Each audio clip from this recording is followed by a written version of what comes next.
অনেক কাজ বাকি আছে, সেই কাজগুলো শেষ করতে হবে। দিনহাটা বিধানসভা কেন্দ্রে পুনরায় তৃণমূলের প্রার্থী হয়ে সাংবাদিকদের নানা প্রশ্নের উত্তর দিলেন উদয়ন গুহ। কোচবিহার থেকে সুমন মণ্ডলের রিপোর্ট, বিগ নিউজ বাংলা। আপনি এতদিন উত্তরবঙ্গের উন্নয়ন মন্ত্রী ছিলেন, আবারও উত্তরবঙ্গের মন্ত্রী ছিলাম, মানে এখনো তো আছি। এখনো আছেন, আবারও আপনার নাম ঘোষণা হয়েছে। আগামী দিনে উত্তরবঙ্গের জন্য আর কি কি উন্নয়ন করতে চাইছেন?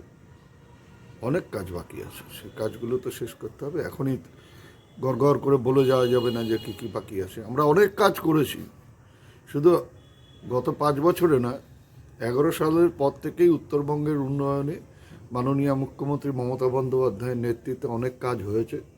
তবে কাজের তো কোনো শেষ হয় না, অনেক কাজ বাকি আছে, সেই কাজগুলো আগামী দিনে করতে হবে। আজ প্রার্থীর নাম ঘোষণা হয়েছে, আপনার নাম এসেছে, কতটা আত্মবিশ্বাসী জয়ের ব্যাপারে?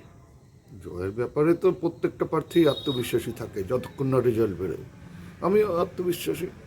দিনহাটা বিধানসভা কেন্দ্রে বিজেপি অজয় রায়কে প্রার্থী করেছে, লড়াই কতটা হবে বলে মনে করছেন? এ ব্যাপারে আমি কোনো কথা বলবো না, কারণ বিজেপি কাকে প্রার্থী করলো কি করলো সেগুলো তো ব্যাপার না। লড়াই হবে দুটো রাজনৈতিক দলের মধ্যে।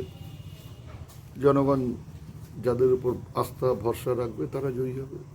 দিনহাটাতে সবসময় একটা মারমার কাটকাট পরিস্থিতি, এই সময় ভোটের কি রকম পরিকল্পনা রয়েছে আপনাদের?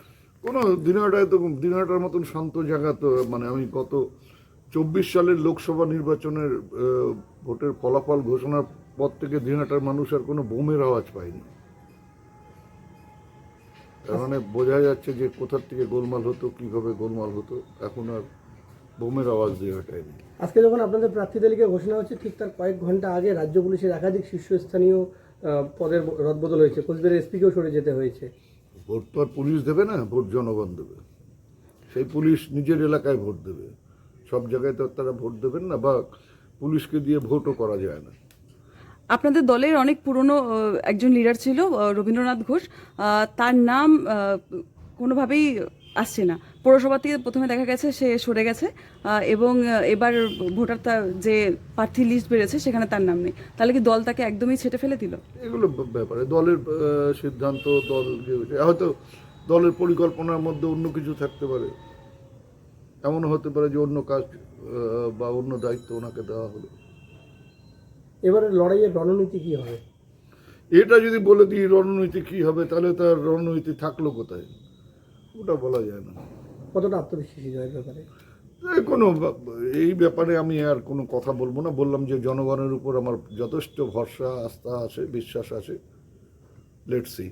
বলছি, প্রচারের কর্মসূচি কবে থেকে শুরু হচ্ছে? কারণ আমার তো প্রচার শুরু অনেক দিন আগের থেকেই প্রচার চলছে।